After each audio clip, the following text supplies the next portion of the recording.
Bienvenidos a todos, a todes los que nos están uniendo a esta transmisión de Facebook Live. Mi nombre es Mónica Sorrosa Hernández y tengo el honor de presentar este conversatorio titulado Do It Yourself y Transmedia de Faro La Perulera. Agradezco a todo el equipo que hace posible y ha hecho posible este evento virtual que comenzó el día lunes. Y por supuesto a la comunidad de Faro La Perulera que cada día se hace más grande, lo cual nos emociona muchísimo. También quisiera dedicar este conversatorio a todas las personas trans que luchan y resisten en la cotidianidad con sus cuerpos cambiantes, pero también con sus sentires, sus ternuras y vivencias. Gente que en lo personal admiro como Lía, la novia sirena, como Jessica Marjan o Siobhan Guerrero, por citar solo algunos que están cambiando este mundo que habitamos, porque todos de alguna u otra forma somos trans, transicionamos a lo largo de nuestra vida y en nuestro andar. Así es que desde esta pequeña pero amorosa trinchera llamada Faro La Perulera nos pronunciamos en contra de la transfobia y a favor de la diversidad. Y termino esta introducción para finalmente presentar a nuestras invitadas citando una frase de Lía García que da pie a nuestro conversatorio y que dice así: desde la piel viene nuestra única teoría.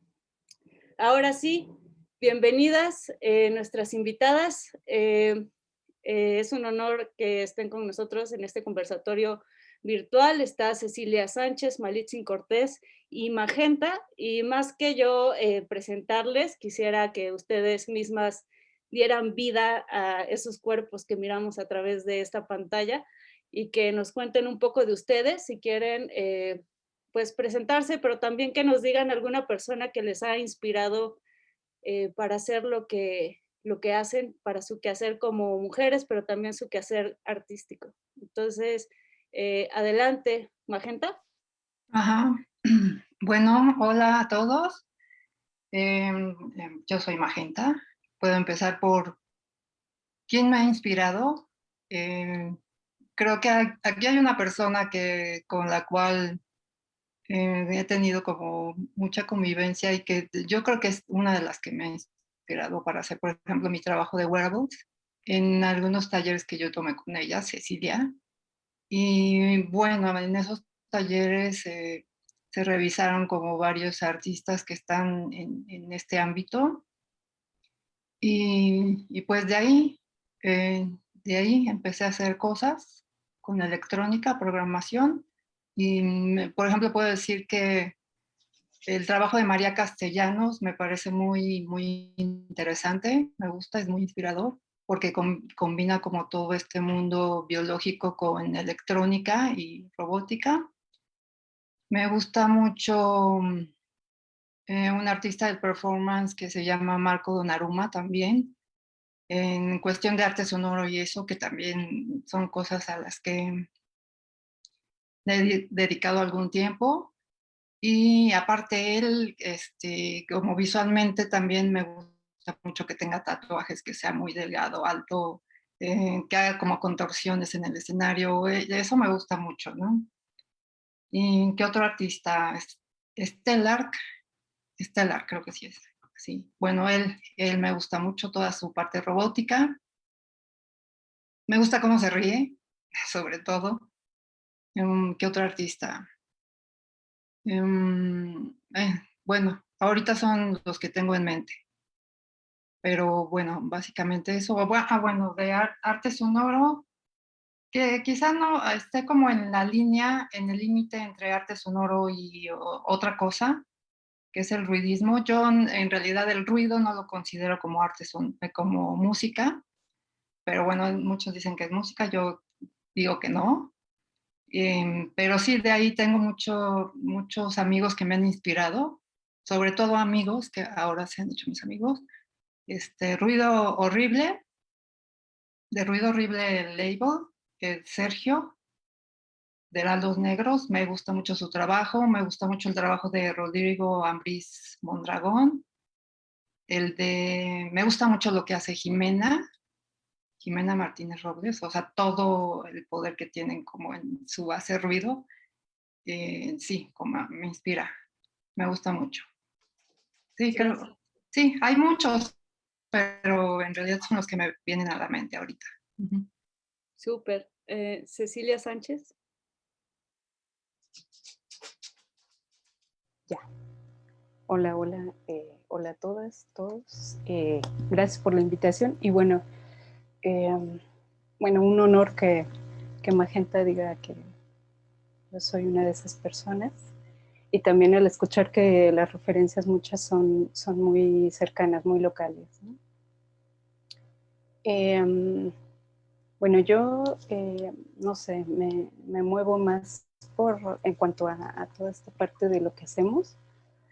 Me muevo por esa relación que hay entre todas las posibilidades de cuerpos, todas las ideas posibles de corporalidades, las tecnologías que están alrededor que las atraviesan, los distintos entornos y cómo es necesario generar propuestas que sean empáticas y simbiontes, ¿no? Un poco como, esa es la línea. Me ha interesado mucho esta idea de qué es o qué significa un cuerpo, ¿no? Esa especie de espacio, primer territorio que tenemos. Y pues bueno, ¿no? Lo he explorado desde cosillas como un diseño de vestido hecho con copas de brasier, un poquito tratando de hablar como la prenda íntima también funciona como una órtesis, funciona como suerte de ortopedia o como dispositivo ortopédico, y cómo esa supuesta corrección de cuerpos ocurre desde otro lugar, ¿no? Un lugar que no debe ser notado, que no debe ser notorio, ¿no? Esa supuesta corrección. También he abordado la idea de cuerpos, por ejemplo, con piezas. Hay un proyecto que se llama Asenatve, que tiene que ver con este personaje del cuento de Lovecraft, Asenat, del ser en el umbral. Por ejemplo, ella habla de que es posible tener una existencia fuera de una estructura física. Entonces, lo que hace Asenat es tratar de transmutar su cuerpo a través de una llamada telefónica forzada, ¿no? También es otro punto que siempre me ha movido, cómo funciona la privacidad con las tecnologías en general y sobre todo con las tecnologías más recientes de comunicación, por ejemplo. Y en el caso particular de Asenat, cómo la voz, con todos estos cambios en las tecnologías de comunicación específicamente, cómo el gesto de la voz sigue ahí como un gesto íntimo, ¿no? Por ejemplo, ahorita estoy viendo la representación de ustedes, puedo voltear y ver, no sé, unos libros, veo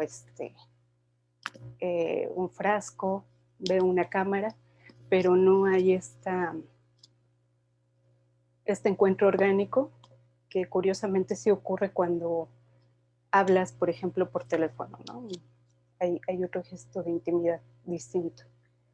O, bueno, mi proyecto como de vida, que es más proyecto curatorial de investigación, que se llama eCuerpo, Encuentro Internacional de Arte y Tecnología Vestible, y es justo abordar estas visiones críticas de las tecnologías relativas al cuerpo, ¿no? Desde un enfoque prospectivo, desde un enfoque de transversalidad, como yo le llamo transversalidad tecnológica. Y bueno, esa soy yo. Híjole, Ceci, comienzas ya a tocar fibras sensibles que creo que va a estar bien padre ahondar más en ellas en esta conversación, pero pues adelante, Malitzin, preséntate. ¿Quién te ha inspirado? Cuéntanos, por favor. Bueno, sí, justo ya escuchando a Magenta y a Cecilia, ¿no? Como que ya se antoja pasar al tema, entonces voy a tratar de ser muy breve. Bueno, creo que yo me considero creo que como tú bien lo mencionaste al principio, Mónica, ¿no? Como una persona completamente cyborg, ¿no? Todos somos aquí ya ciberentes conectados a un teléfono, a una red, a diferentes aparatos, inclusive cuando creamos música, ¿no? O cuando creamos sonido, cuando creamos ruido, estamos conectados a otras interfaces que a veces hasta son creadas pues por nosotras mismas, ¿no? Entonces, bueno, creo que yo primeramente pues me considero eso, una tecnóloga creativa, estoy o sea, creo que en la línea de todo lo que tenga que ver con creatividad, ya sea sonora, sobre todo sonora creo que es de las cosas que más me atrae en la vida, pero también todo el mundo de lo visual, el mundo de lo espacial, ¿no? De lo arquitectónico, de esa arquitectura que va también hacia el cuerpo, de la virtualidad, ¿no? Que ahorita creo que me antoja muchísimo platicar esto tanto con Magenta y con Cecilia. Este laboratorio del e-cuerpo para mí es como una cosa fantástica que he podido ver de lejos. No he tenido todavía la fortuna de poderme meter así como en alguna convocatoria o en algún taller. Siempre me quedé como con las ganas, ¿no? Porque justamente todas estas ideas de paralelismos, ¿no? Entre el estoy aquí, no estoy aquí, estoy en la pantalla, o estoy en una nube, o estoy en un email, hasta dónde, ¿no? Entonces, bueno, todas esas cosas también me llaman mucho la atención, toda la cuestión de la visualización de datos también es como uno de los temas que me encanta, no solo en la cuestión visual, sino también en la cuestión sonora, ¿no? Me encanta ponerle sonido a la data que venga de donde sea, ¿no? El input puede ser cualquiera y me gusta mucho como pensar en distintos tipos de outputs para eso. Y pues me inspiran mucho las presentes, desde luego, me inspira mucho gran parte de los amigos que comentó Magenta, ¿no? En el ruido, pienso en Rogelio Sosa, pienso en Concepción Huerta también, ¿no? Una amiga muy querida, en Sarmen Albon también, ¿no? Haciendo cosas increíbles desde la voz. Y bueno, también digamos que en el mundo de la música algorítmica y electrónica, pues me inspira mucho Laurie Spiegel, ¿no? Que fue pionera de la música algorítmica y electrónica. También Wendy Carlos, la primera mujer trans famosa en el mundo de los sintetizadores, ¿no? Aventándose los soundtracks de Tron y todas estas locuras con electricidad, ¿no? También Pauline Oliveros me inspira muchísimo, ¿no? Desde este punto de vista de la escucha profunda, de la introspección. Y bueno, ahora ya es como una mezcla, ¿no? Entre Pauline y Wendy y Arca hoy día y la difunta Sophie, también trans, así súper poderosa en la creación musical. También estoy como que me inspira mucho el trabajo de Lauren McCarthy, que fue la creadora de P5.js, que es como digamos que la transacción de processing, que es uno de los primeros lenguajes de código abierto y creativo para que los no programadores pudiéramos hacer cosas de arte y de creatividad. Y bueno, ella se encargó de migrar todo esto a la web y pues me parece una súper genia, ¿no? También Olivia Jack, mujeres en la programación, mujeres ya de plano también en Silicon Valley, ¿no? Grandes mentes de las tecnologías duras que están por ahí, que ahorita no me vienen todas a la mente, y muchas mujeres mexicanas también que están en eso, ¿no? Nancy Salazar, otra gran tecnóloga y difusora de la programación y de la ingeniería entre las mujeres, ¿no? Me encanta como que salgan a flor todos estos nombres, porque nos damos cuenta que pues justo hay muchas mujeres, muchas personas inmiscuidas en el tema del do it yourself, pero también en el tema del transmedia, ¿no? En conjugar, en crear ejes que sean juguetones en distintas disciplinas y pues justo pues es para allá, para donde va este conversatorio, pero me gustaría ir como poco a poco, primero hablando y preguntándoles a cada una de ustedes, ¿cómo entienden la tecnología? Porque pues es un universo, es un concepto bien amplio. Ustedes en lo personal, ¿cómo lo entienden? Y después platíquenme un poco cómo fue su acercamiento con ella. Es decir, cuándo comenzó, de qué manera, por qué. Tal vez por ahí tenían algún familiar, ¿no? Que era muy cercano a la tecnología, pero tal vez vivían en un mundo muy lejano, muy alejado y fue como algo fortuito, no sé. Magenta, qué nos puedes platicar? Pues yo, por ejemplo, con respecto al mundo de la programación, como estudié como segunda carrera biología experimental, ahí tenía que llevar técnicas de programación y empecé aprendiendo MS2 y con un lenguaje de programación que se llama Turbo Pascal, que le sirve mucho a los científicos. Bueno, yo no sé si todavía se usa el Turbo Pascal, pero en esa época que yo estudié biología experimental, se usaba para, pues los científicos tienen protocolos para hacer sus experimentos y les sirve saber para poder hacer sus propios programas que sean como específicos de cierta investigación. Entonces, pues de ahí empecé a, digamos, a programar y me gustó mucho. Eh, Aunque de hecho yo en mi vida siempre me cuestiono por qué estuve en biología experimental, porque mis padres los dos son artistas, o por lo menos, bueno, mi papá ya falleció, pero fue artista toda su vida, mi mamá medio truncó, pero pues como en el espíritu de artista, ¿no? Entonces, bueno, igual y sí sé, ¿no? Porque el hijo siempre tiene que ser lo contrario del papá, siempre, pero todos los caminos me llevaron a como a la otra parte. Y, y mi acercamiento a la tecnología tiene mucho que ver con este uso de las herramientas, sobre todo la computadora, que bueno, desde sus inicios mi computadora más viejita, que fue de las primeras con el Microsoft, pues me encantó así la cosa de la programación y pues de ahí me fui clavando, ¿no? Y bueno, de hecho, toda esta cosa, o sea, la tecnología ya la vemos como algo más como virtual o no sé cómo decirlo, pero la tecnología tiene que ver mucho con el uso de herramientas y que te sirvan para que sean como extensiones de tus manos, ¿no? De tus propias extremidades, para moldear cosas y para todo ese tipo cuando tienes una necesidad que o sea, no te basta como el propio cuerpo, puede ser como una extensión de ti para poder desarrollar tus cosas, ¿no?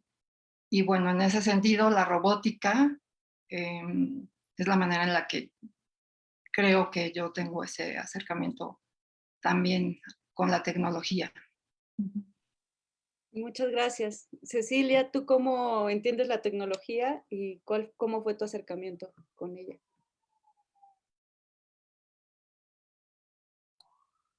Está apagado tu micro, Ceci. Se me olvida, perdón. Bueno, yo entiendo la tecnología como, no sé, como las formas, pensemos como interfaces con las que nos relacionamos tanto con otros cuerpos, con otros seres, otras materialidades, otros objetos, hiperobjetos. Eh, por ejemplo, el movimiento pues ya es una tecnología, ¿no? Los distintos lenguajes que utilizamos también ya son tecnologías. Cada saber utiliza ciertas tecnologías y bueno, ¿no? Así es como yo entiendo en general, ¿no? Digo, ahí ya nos podemos ir desde, ya sabes, los ejemplos de una cuchara, un cierre el micrófono, etcétera, etcétera, etcétera. Sí, como dices, ¿va a poder interrumpir? Como dices, también me acabo de acordar de Foucault, que él llama a las tecnologías del cuerpo, que son como, por ejemplo, cuando una bailarina lleva años y años haciendo los mismos movimientos, cuando se cae, o sea, ya sin pensarlo lo hace en automático, ¿no? Esa es una tecnología también. Sí, me hiciste recordar esa. Sí, y pues eso, ¿no? Desde el propio movimiento, desde los lenguajes. Por ejemplo, la otra parte de la pregunta que fue cuál fue como mi acercamiento.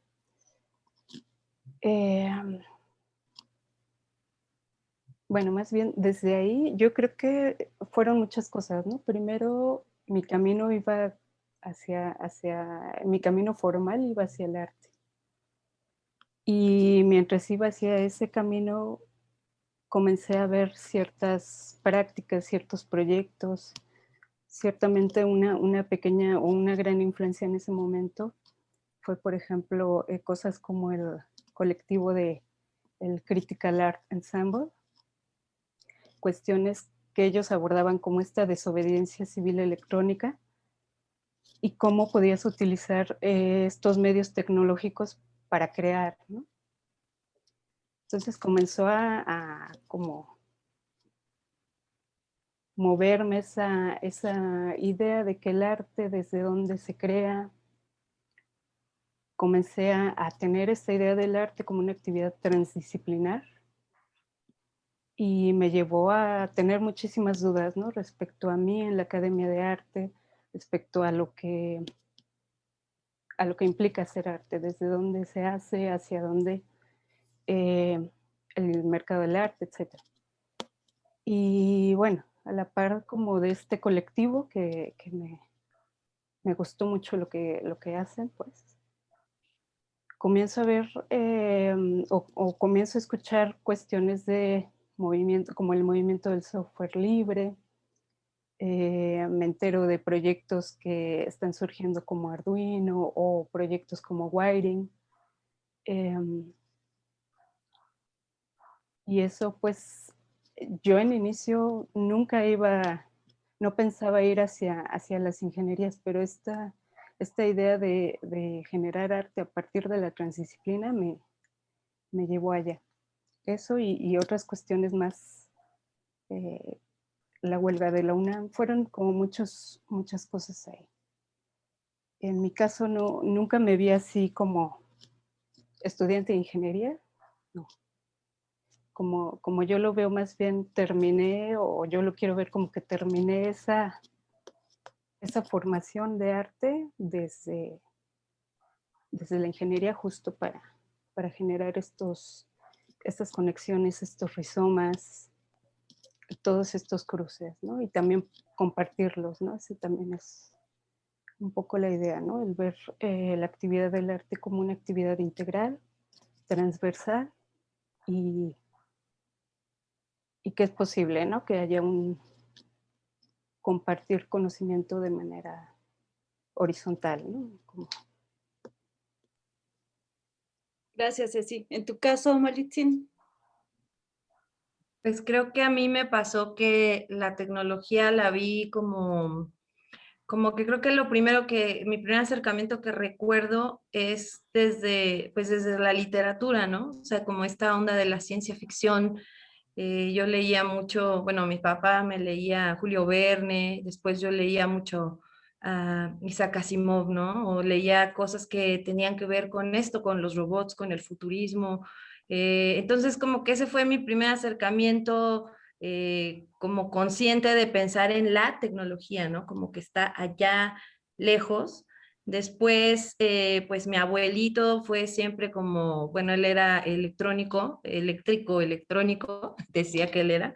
Y bueno, era una persona, pues realmente lo que se puede conocer un maker el día de hoy, ¿no? O sea, él trabajaba en el Instituto de Ingeniería de la UNAM, pero en su casa tenía su covacha llena de cables y llena de licuadoras desarmadas y ahí y bobinas y cosas. Y a mí eso me gustaba muchísimo, ¿no? Estar con él, trabajar con él, ver lo que hacía, tanto que cuando entré a la secundaria me metí a electrónica, ¿no? O sea, así como que Qué padre. me esperé así, porque pues como que todo mundo, ya sabe, ¿no? Que en la secundaria es como este rollo muy de género, ¿no? De supermercado horrible de las morras se van para cocina, qué oso, ¿no? O sea, todavía pasa eso, ¿no? Se van para cocina o taquimecanografía, ¿no? O sea, todavía que bueno, dices, a lo mejor ahorita mecanografía está muy chido porque pues podrías escribir súper rápido en la compu, ¿no? Es como lo padre que me podría imaginar de eso, pero a mí cuando me dijeron, no, es que es para que cuando tengas un jefe y te dé dictado lo hagas más rápido, dije, ¿qué? No, adiós, ¿no? Entonces, eso, ¿no? Así como que todo este rollo de los géneros y bueno, yo sencillamente vi que había electrónica y que podía hacer una caja de toques y que podía hacer como cosas pues, con un cautín y pues ya estaba familiarizada por mi abuelito y dije, va, ¿no? Me metí ahí, todo eso. Todavía como sin una conciencia real de, o sea, sí de la tecnología, pero no de esta tecnología todavía lejana que aprendí en la literatura, ¿no? Yo creo que en el momento en el que me sentí realmente más cerca de eso fue cuando mi papá llevó la primera compu a la casa, ¿no? Y empecé a utilizar así como internet y dije, wow, ¿no? O sea, esto sí está muy loco, ¿no? O sea, como que siempre la computadora me causó mucha fascinación, ¿no? O sea, de hecho, de toda mi casa, pues era como que la que se la apañaba, ¿no? Y cuando alguien tenía que hacer un trabajo, pues me iba al cibercafé y ahí a seguirle, ¿no? Como que era muy adicta de la compu, muy adicta de los videojuegos desde un inicio de la historia, ¿no? Entonces, ahora que tengo alumnos de experiencias inmersivas o de diseño de videojuegos, es como regresar a ese momento de magia y de diversión que me causaba pues todo eso desde muy pequeña, ¿no? Y también creo que otra parte que fue muy importante y definitiva en como decidir tomarlo más en serio, ¿no? O sea, como no nada más hacerlo como un hobby, porque realmente mis hobbies pues era ser gamer, ¿no? Mi hobby era hacer cosas con electrónica, mi hobby era hacer música, pero yo estudiaba arquitectura, ¿no? Esa era como mi carrera y a lo que me iba a dedicar supuestamente.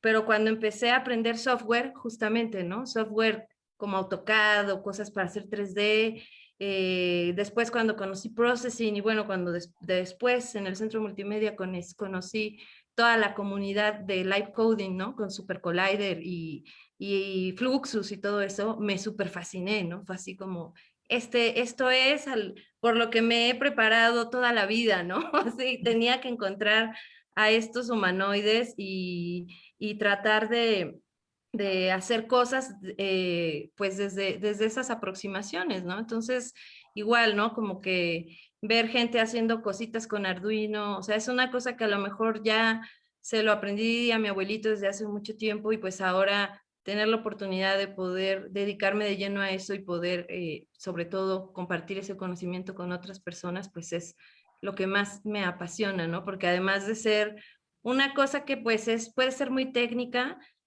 pues también es completamente creativa y completamente artística, ¿no? O sea, no hay una línea divisoria entre la ingeniería y la creatividad más poética, ¿no? Yo creo que eso es lo que se me hace más bello de todo eso, ¿no? Puede ser completamente programación dura, matemáticas, pero ahí también hay poesía y hay lenguaje y hay comunicación y hay muchas otras cosas, ¿no? Yo me acuerdo bueno, voy a contar una anécdota. En cuanto a cosas que inspiran, yo, por ejemplo, mi primer acercamiento con Super Collider, la verdad es que lo odié, porque era hacer una línea de código enorme para sacar un sonidito. Entonces yo decía, eso me frustraba mucho, mucho. Pero cuando hicimos ese evento en Motolínea, no sé si te acuerdas, Marín, sí. Claro que me acuerdo, siempre me voy a acordar de esa improvisación que nos aventamos ahí, por supuesto. Pero estuvo muy padrísimo porque cuando yo vi que estabas con Super Collider y vi los sonidos que sacabas, yo dije, ay, sí está padre, ¿no? Y entonces le di una segunda oportunidad al Super Collider. Y de ahí Claro. como que sí, le encontré el gusto. O sea, ese día yo te vi así, dije, no, es que sí se le puede sacar cosas a esto, ¿no?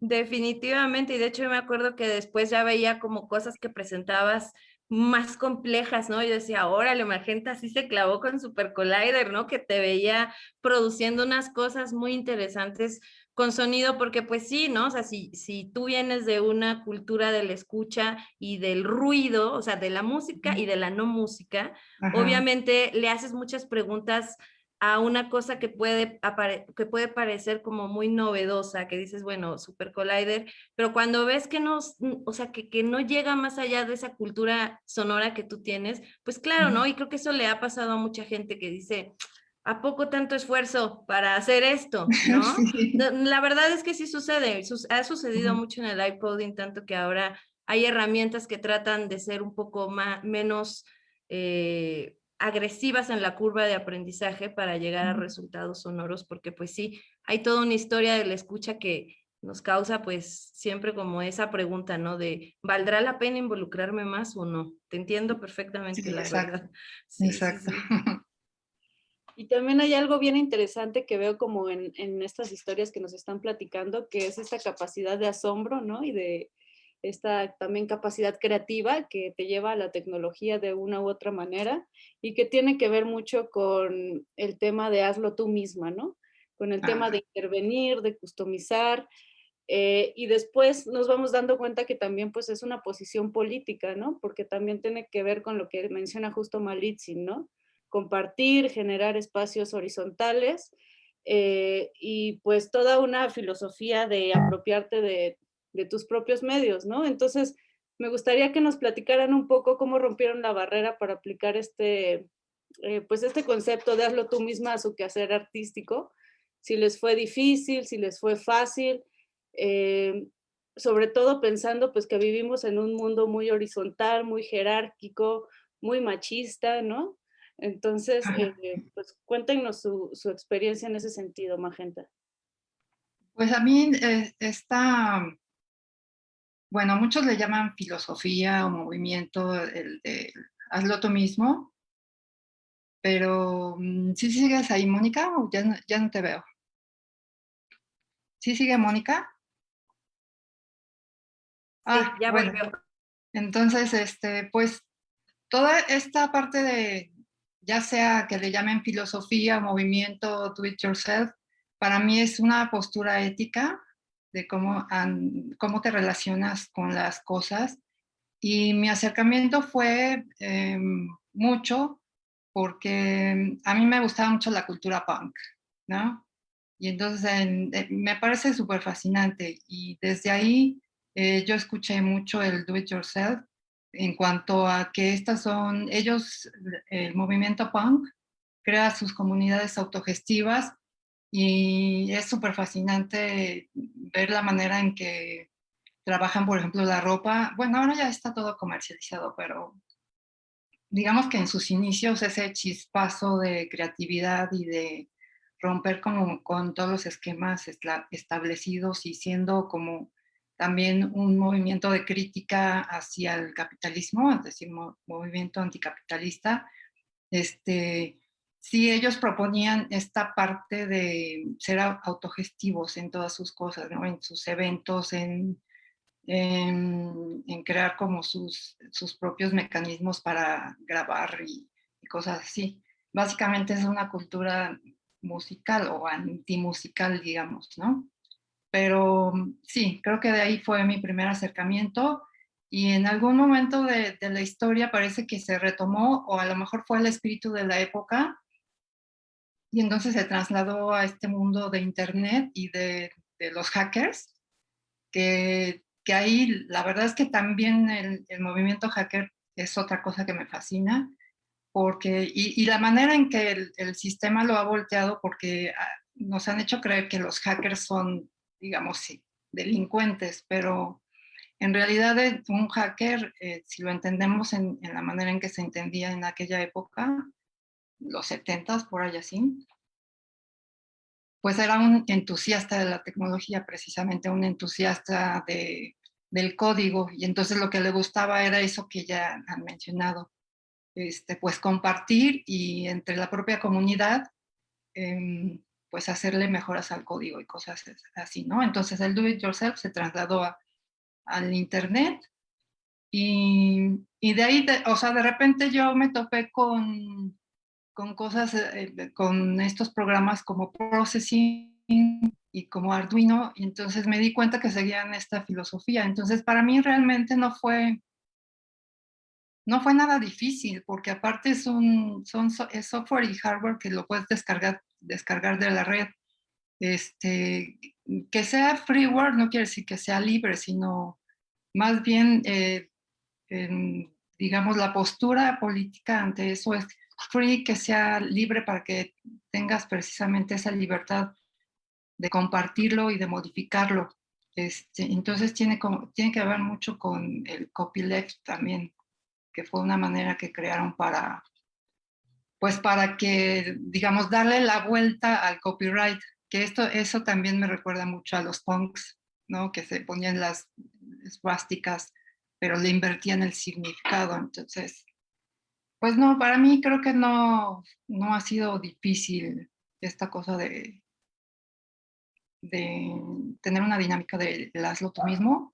O sea, la verdad es que me encanta. O sea, sí se me hace un movimiento muy romántico, pues porque finalmente el sistema te come y estamos conviviendo como con las dos cosas. O sea, yo te puedo decir que yo trabajo con una Mac, entonces no te puedo decir que soy tan anticapitalista, ¿no? Pero sí trato, ¿no? Sí trato como de aplicarlo lo más que puedo. Uh-huh. En tu caso, Cecilia Sánchez, cuéntanos un poco.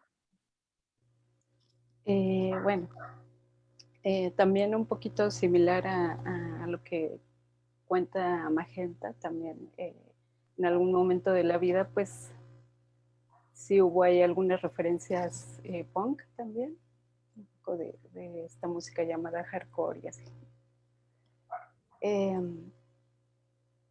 Pero ya en cuanto a cuando ya empecé a utilizar ciertas tecnologías para generar cosas, para crear cosas, de repente te enteras de problemáticas como la basura electrónica, ¿no? También esta cultura de vivir al día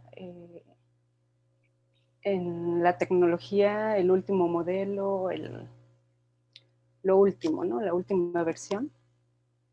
Y bueno, ¿no? También esta cuestión de que consumimos tanto software como hardware, cuando a veces solamente terminamos utilizándolos como un servicio, que ha ido un poco para allá estas tecnologías privativas, que las veamos como un servicio y que las veamos como esta caja negra que tú terminas utilizando y que a lo mejor lo más que se pueda esperar es que seas un agente operativo, ¿no? Un buen agente operativo. Entonces a mí me movió un poco el tema de la basura electrónica. Eso mucho. Y también cuestiones, por ejemplo, a la par que empecé a conocer toda esta cosa del movimiento de software libre, hardware abierto, etc. No sé, digo, yo lo pongo como un ejemplo quizá para que se entienda un poco más, ¿no? A lo mejor una persona dice, bueno, esta persona quiere generar una pieza de poesía electrónica. Estoy inventando lo que sea, ¿no? Y esta persona dice, por alguna razón tiene varios dispositivos Kindle, ya sea que se los regalaron, que cualquier razón, ¿no? Y eso me lleva, por ejemplo, a pensar, dices, bueno, ya, funcionalmente está la pieza.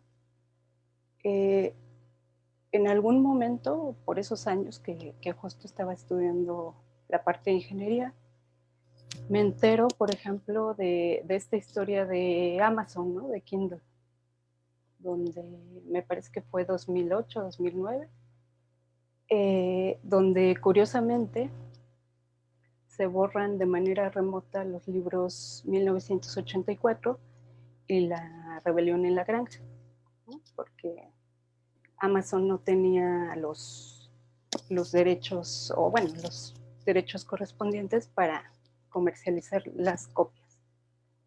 Entonces parece un chiste de mal gusto, ¿no? Se borran remotamente las copias de estos libros.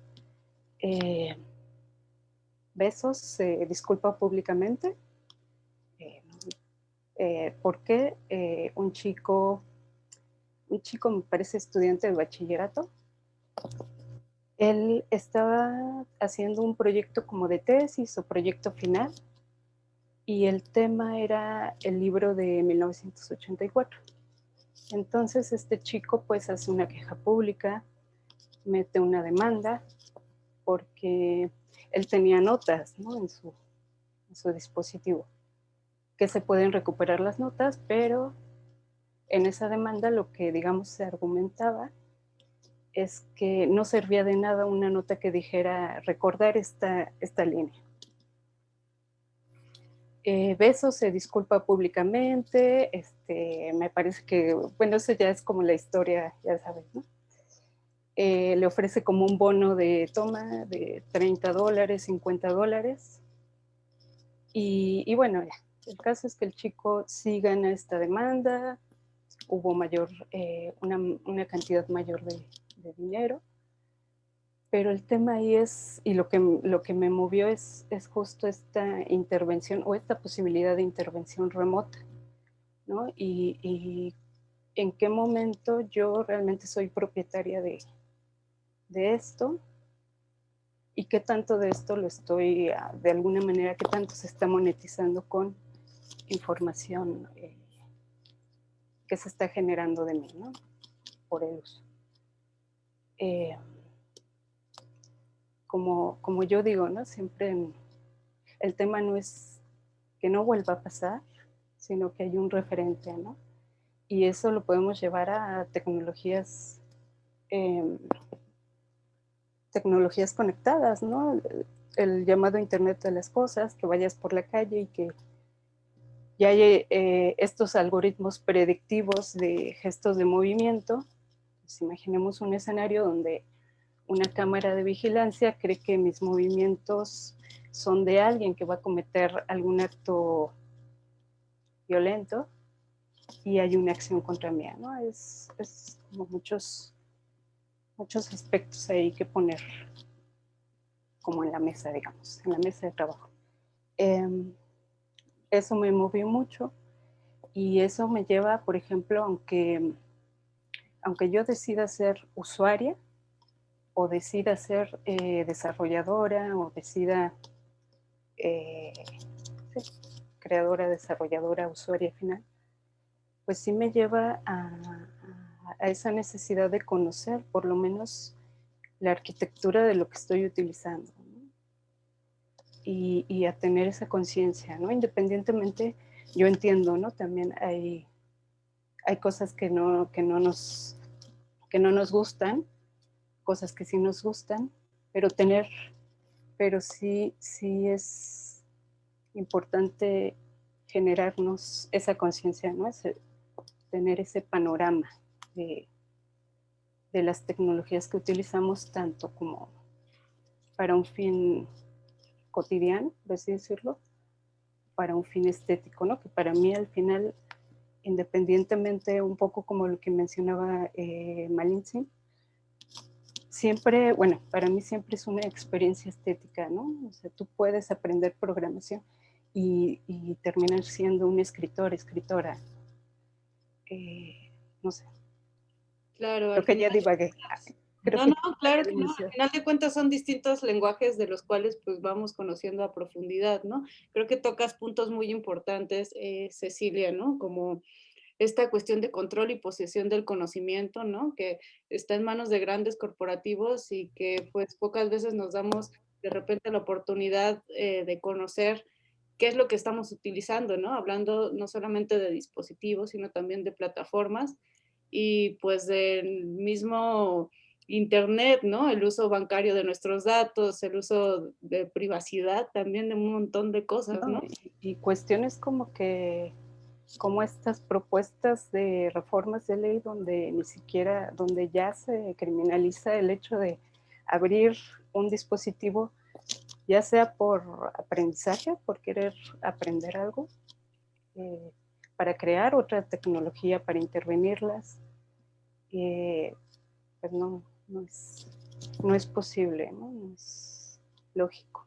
Justamente, justo es donde el do it yourself o el hazlo tú misma causa escozor. Malitzin, tú, pues cuéntanos un poco tu experiencia con este concepto.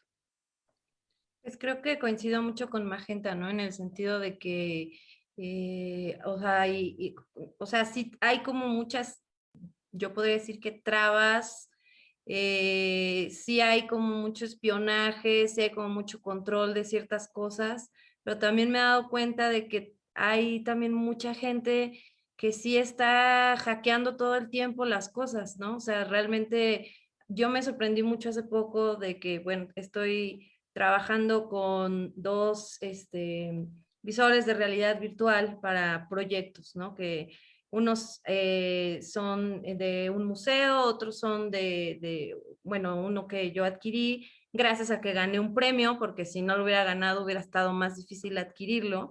Y de hecho, antes de eso, yo me estaba preguntando, bueno, tengo una beca, tengo un apoyo de la universidad donde trabajo, y puedo adquirir, bueno, puedo estar cerca de estas tecnologías, pero ¿qué sucede? Generar contenido para una tecnología que es tan poco accesible para mucha gente, ¿no? O sea, yo me preguntaba mucho eso como, bueno, ¿qué sentido podría tener, no? Entonces empecé a investigar y me di cuenta de que justamente en América Latina, en Colombia, en Chile, hay como diferentes, y bueno, aquí desde luego también como diferentes personas que están entre el borde de los makers, ¿no? Y de los ingenieros que desarrollan o que ponen sus manuales de, ¿quieres hacer tu visor Oculus? Aquí está el manual, si lo quieres hacer, compra tus piezas y más o menos, tal vez te van a faltar unas cosas, pero con esto vas a poder, ¿no? Y yo dije, wow, o sea, qué asequible de poderlo lograr, ¿no? O sea, realmente es que, bueno, hablando como de el hacer algo o replicar algo, o sea, creo que estamos en un momento en el que hay mucha posibilidad de eso, pero creo que a mí lo que me llama muchísimo la atención es hackear algo que ya está, ¿no? O sea, cómo lo expandes a lo mejor para otro uso, cómo aprovechas a lo mejor ciertas debilidades de un programa o de un sistema para poder entrar, ¿no? Todo tiene una vulnerabilidad y cómo desde el punto de vista del arte se puede generar crítica y se puede generar también pues sí, un discurso estético y político desde ahí, ¿no? O sea, a mí me llama mucho la atención recordar el primer transitio bueno, mi pareja es Iván Abreu y bueno, yo no fui a ese primer transitio, pero él me cuenta mucho de de la premisa en la que yo fui, de hecho, al segundo transitio, fue mi primer acercamiento al centro multimedia, ¿no? Pero en ese primer transitio me platicaba que la pregunta era justamente cómo o sea, cómo pasar esta barrera tecnológica para crear arte, ¿no? Desde América Latina, además, ¿no? O desde otros países que somos consumidores de tecnología y no desarrolladores de tecnología, ¿no? Entonces, a mí me pareció muy fascinante. Dije, a ver, voy a investigar qué piezas había y justo como que había mucho este espíritu, no solo de crítica, sino también de darle la vuelta a las cosas, ¿no? De hacerlo tú mismo totalmente, ¿no? O sea, toda una corriente en esos años, en el año, no sé, 2010, por ahí, ¿no? De artistas electrónicos haciendo cosas, rompiendo o agarrando celulares que pues la gente ya tiraba para agarrar las pantallas y a lo mejor en esas pantallas generar un texto político, o sea, como que toda esa parte de la historia del arte electrónico me parece fascinante, ¿no? Ahora a lo mejor también por esta situación nos hemos volcado más al software, ¿no? O sea, ahora hay muchas cosas como un renacer también del NetArt político, ¿no? Que tuvo un momento así muy cañón también y que como que de pronto no, y como que ahora otra vez, igual el VR, ¿no? Como que tuvo un momento, como que luego ya no, y luego otra vez, o sea, como que creo que sí o sea, sí hay que ser siempre conscientes de esto que comenta Cecilia, ¿no? De este estado de vigilancia perpetuo, ¿no? Ahí tiene esta, ay, se me fue su nombre, pero ella es, desarrolla investigadora de videojuegos. Bueno, ahorita me acuerdo de su nombre, una disculpa si nos está viendo, pero tiene una frase, ¿no? Que dice que tenemos un dispositivo de vigilancia 24/7 todo el tiempo, ¿no? Que es el celular, ¿no? Entonces, ¿desde qué punto tenemos que estar como siempre alertas de todo eso, ¿no? Las mismas redes sociales, ¿no? Que pueden ayudarnos a lo mejor a viralizar, o sea, yo me cuestiono mucho esto, ¿no? Viralizamos a lo mejor de pronto un acto criminal, ¿no? Que luego ni por las delegaciones nadie te pela, pero si se hace viral en redes, resulta que sí te hacen caso y que sí hay por lo menos un primer linchamiento público hacia esa persona que se pasó de lanza, que abusó, que extorsionó, que hizo o deshizo, pero que a la misma vez nada es gratis, ¿no? Estamos entregando todo el tiempo nuestra data así a manos llenas y pues esa data está cayendo en diferentes manos, ¿no? Que está como muy fuera de nuestro control, ¿no? Entonces sí es como un estira y afloja, ¿no? O sea, hacerlo tú mismo es como una bandera de guerra ante todo eso, ¿no? Hacerlo tú mismo es muy posible en este momento, ¿no? Y también hay un montón de gente que te puede ayudar, que te puede orientar, que a lo mejor ni siquiera vive aquí, pero que está dispuesta a decirte cómo hackear un programa o cómo poder abrir textos científicos de una universidad que a lo mejor tú no tienes para pagarlos. O sea, o sea, la verdad es que hay demasiados conductos ahora en Internet, ¿no? Que no necesariamente tienen que ser malignos si están enfocados hacia el conocimiento y hacia una horizontalidad, yo digo, ¿no? Sí, justo ahora que hablas de hackear, ¿no? De intervenir Malitzin, pienso un poco en este mismo conversatorio transmitiéndose, ¿no? En una plataforma como la que se está transmitiendo, en donde pues el principal objetivo quizá es vender, ¿no? Pero tal vez, ¿no? Dentro de esta misma paradoja, si el mensaje de intervenir en los objetos, de apropiarse de la tecnología, de generar espacios más horizontales llegase a la gente, a lo mejor por ahí comienza un pequeño hackeo, un pequeño glitch, ¿no? A este mismo medio del cual estamos haciendo uso. Y también asimismo, si este mensaje, con el ejemplo de su trabajo, con el ejemplo de sus distintas posiciones, llega a algunas mujeres, quizá más jóvenes o de cualquier edad, para inspirarlas, pues también es un pequeño glitch, ¿no? En un mundo tan, donde todavía existe una gran brecha de género y hay muchas disparidades en este sentido. Y bueno, pues ya para ir cerrando esta charla, la verdad es que ha estado No, interesante todas las preguntas, ¿no? Y las preguntas que lanzan más preguntas, creo que siempre eso es como lo mejor. Pero bueno, estamos en el marco del 8 de marzo, el Día de la Mujer Trabajadora, y justo me gustaría preguntarles cómo relacionan la palabra tecnofeminismo en su carrera, si se sienten identificados con este término. No sé si Magenta, adelante. pues la verdad es que yo no tiene mucho que escucho el término. Eh, en realidad yo no me considero una persona más bien no me considero activista, por lo menos no de manera consciente. Entonces sí tendría que, pues como irlo adaptando, ¿no? A mi trabajo, porque este, sí, tendría que irlo adaptando, creo, porque sí, para mí es un término nuevo, creo. Pero, pues no sé, o sea, descubrir cosas nuevas y posiciones nuevas y puntos de vista y formas de pensar diferentes al de uno mismo, siempre te lleva a esta forma de transformación, que creo que siempre tiene que ver con ser creativos y con proponer cosas y con involucrarte más en cuestiones políticas y sobre todo en esto que está pasando ahora, ¿no? Y que siempre ha pasado, que desde mi punto de vista, lo que se ha denigrado a lo largo de la historia es lo femenino. Y que las mujeres salgan a las calles y que expresen su enojo, porque las marchas sirven mucho como esto, una forma de catarsis. Aparte de visibilizar, es mucho una forma de catarsis, ¿no? Pero lo importante es como continuar con eso, o sea, si ya haces visible una cosa, pues continuarlo en cuestiones de legislación, en cuestiones de, y sobre todo en lo que tenemos al alcance de la mano, que es como nuestra propia manera de comportarnos como mujeres ante otras mujeres también, ¿no? Porque el machismo penetra todo, incluso pues uno mismo nace con eso, ¿no?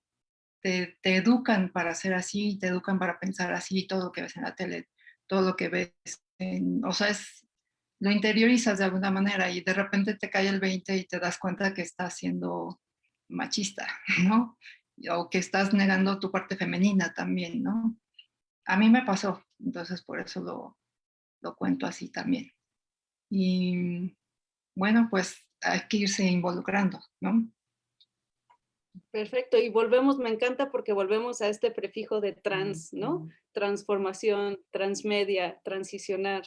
Entonces el diálogo se vuelve bien bonito y circular de alguna forma que no esperábamos. Cecilia, adelante. Coincido con lo que menciona Magenta, y bueno, es importante que haya un pensamiento femenino, feminista en todos los ámbitos, ¿no? Y generar espacios de complicidad, ¿no? Es sobre todo, ¿no? Yo nunca he sido como de definirme a partir de alguna característica específica, de ciertas características, sino es tratar de celebrar la diferencia, ¿no? Como poder construir con otras, con otros, a partir de la diferencia como principio de empatía. Sí, ciertamente es súper importante que haya espacios de compartición, de complicidad, de aprendizaje entre mujeres, justo para visibilizar, primero para nosotras mismas, cómo ha funcionado todos estos entornos de compartición de saberes, o en general, ¿no? Cómo funcionan las tecnologías para la creación y cómo las utilizamos desde el cuerpo femenino, desde nuestro cuerpo. Es importante, sí, también situarnos, ¿no? Un poco tal vez retomando lo que decía Malintzin, es importante situarnos también desde dónde estamos generando esa reflexión y a partir de ahí ir construyendo nodos y rizomas, ¿no? Nunca me ha gustado como poner términos, ni yo me presento así como tal con uno, pero quizá me gusta más un término hack transfeminista, ¿no? Pensando en lo trans como lo que es transversal, lo que atraviesa, ¿no? Regresando a la primera intervención que tuve, pues celebrando todas las posibilidades de cuerpos. Muchas gracias, Cecilia. Malitzi. Pues también como que justo, ¿no? Ese término hack transfeminista me gusta mucho también, a mí me encanta. Creo que como tal el concepto pues de tecnofeminismo yo hace algunos años no lo entendía demasiado bien, ¿no? O sea, como que recuerdo que cuando yo estudiaba, no sé, que estaba como por entrar a la prepa, lo primero que supe del feminismo fue por Simone de Beauvoir, ¿no? De este libro de El otro sexo, y pues sí, me movió muchísimo la cabeza y pues quise como saber más al tiempo. Hace algunos años tuve la oportunidad de leer el libro de Tecnofeminismo de Judith Bachmann, ¿no? Que me aclaró muchísimo todo, ¿no? O sea, ¿en qué sentido? En pensar el sexo de la tecnología para empezar, ¿no? De decir, bueno, ¿quiénes la han desarrollado? ¿Quiénes están en la historia de la tecnología? Pues los hombres, como en todo, ¿no? O sea, realmente, ¿no? O sea, como lo que decía Magenta, ¿no? O sea, todo lo femenino siempre en una historia como de la otredad, ¿no? Es decir, pues sí, ustedes sí estaban, las programadoras de la NASA sí estaban, pero pues como que apenas se mencionan, ¿no? O las programadoras de los inicios de las computadoras, los inicios de la música con síntesis modular. O sea, las mujeres han estado siempre en la tecnología, siempre, toda la vida, ¿no? Eso es una cosa que es sabida, pero de cómo se ha contado la historia y cómo sí las herramientas tecnológicas se han convertido en una manera de ejercer el feminismo, o sea, gracias a este libro fue que entendí muchísimo, ¿no? La importancia que está cobrando ahora más que nunca, ¿no? De hecho, o sea, a mí me encantó ahora pensar en esta como manifestación que hubo virtual, no sé si la vieron, durante la conferencia la mañanera que da AMLO, ¿no? Toda que era como que parecía que estaban ahí hackeando con un montón de mensajes y corazones morados y emojis y mensajes de protesta y todo, o sea, como que es otro cuerpo el que también se estaba manifestando, ¿no? El cuerpo digital totalmente, ¿no? El cuerpo digital de un montón de mujeres hartas de la situación. Entonces se me hace increíble que ahora tenemos dos cuerpas, ¿no? Tenemos la cuerpa física para ir a marchar y la cuerpa digital para quejarnos de manera virtual, para manifestarnos de manera virtual, para reunirnos de manera virtual, ¿no? O sea, también toda esta banda que estaba en Animal Crossing, ¿no? O en Second Life haciendo cosas referentes al 8M, ¿no? Entonces creo que sí lo considero, tal vez no me gusta decir, o no es que no me guste, sino que todavía me siento muy ignorante en el tema, creo que me hace falta todavía estudiar más como para yo decir, yo soy tecnofeminista, más bien creo que sí me gusta más el término que Cecilia utiliza, ¿no? Hacker transfeminista, creo que me ubico más ahí, pero tal vez ya todas las mujeres que estamos conscientes de nuestra importancia y nuestro peso en la historia, somos tecnofeministas, porque ya todos somos seres digitales en este siglo XXI. Y entonces, o sea, tal vez ideológicamente habrá gente que no coincida del todo del feminismo, pero si tú manifiestas y apoyas bueno, pues sí, toda esta ideología con tecnología, pues entonces ya estás dentro de eso. O sea, tal vez no lo sabes, pero lo profesas sin querer, ¿no? Cuando te unes a estas, por ejemplo, esto del movimiento de Me Too, ¿no? Con un hashtag se hizo todo, o sea, con un hashtag se hizo toda una revolución. Entonces, eso es tecnofeminismo como tal, ¿no? El uso de las tecnologías también para defender pues esta lucha que creo que la tenemos todas más informadas o menos informadas, todas somos mujeres y todos padecemos esto en todos lados del mundo, ¿no?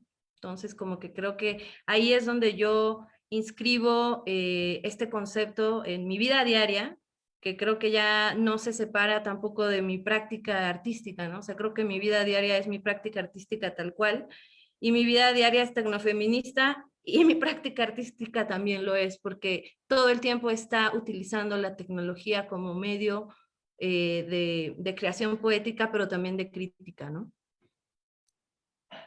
Sin duda coincido, Malitzin, con esta cuestión de que hemos sido borrado de la historia, ¿no? Múltiples ocasiones, pero creo que pues ustedes justo están contando nuevas historias, ¿no? Con su testimonio, con su quehacer, con su arte y con su posición política también. Entonces agradezco muchísimo a las tres que hayan participado en este conversatorio. No me queda más que preguntarles en dónde podemos consultar su trabajo, redes sociales. Magenta. Ay, creo que es @mocamagenta, no, moca-magenta, así. Y Facebook, Magenta N, así, como de delincuente. Así me pueden encontrar. Cecilia. El proyecto de cuerpo lo pueden encontrar en Instagram y en Twitter como @e_cuerpo. Y hay otra cuenta de Instagram para talleres, que es Hackware, como si fuera software, pero la primera es hack. Creo que es _creativa, pero con 4 al final. Ok, Malitzin. Yo estoy en todos lados como CNDCD, que es mi acá de mi proyecto musical, porque como se podrán imaginar, buscar Malitzin Cortés es imposible, ¿no? O sea, Malitzin Cortés sale la Malinche inmediatamente en cualquier buscador. Entonces, bueno, siempre que alguien quiere, me dicen, oye, te busqué, pero me sale la Malinche, me sale, digo, CNDCD, no hay de otra. Ahí, así estoy, ¿no? Como CNDCD en todos lados. Ahí me pueden encontrar. Pues muchísimas gracias, Magenta, Malitzin Cortés, Cecilia Sánchez. No se pierdan el día de mañana el último conversatorio de este ciclo y evento virtual que hemos denominado Tecnofeminismo y Creación de Faro La Perulera. Pues nada, nos vemos mañana. Muchas gracias. Gracias, Muchas Mónica. gracias a todos. Gracias, Hasta chicas. luego. Qué honor. Sí, Bye. un placer estar con ustedes. Bye. Nos vemos pronto. Ay. Bueno, voy a salirme, creo que sigo también. Todas seguimos. Sí.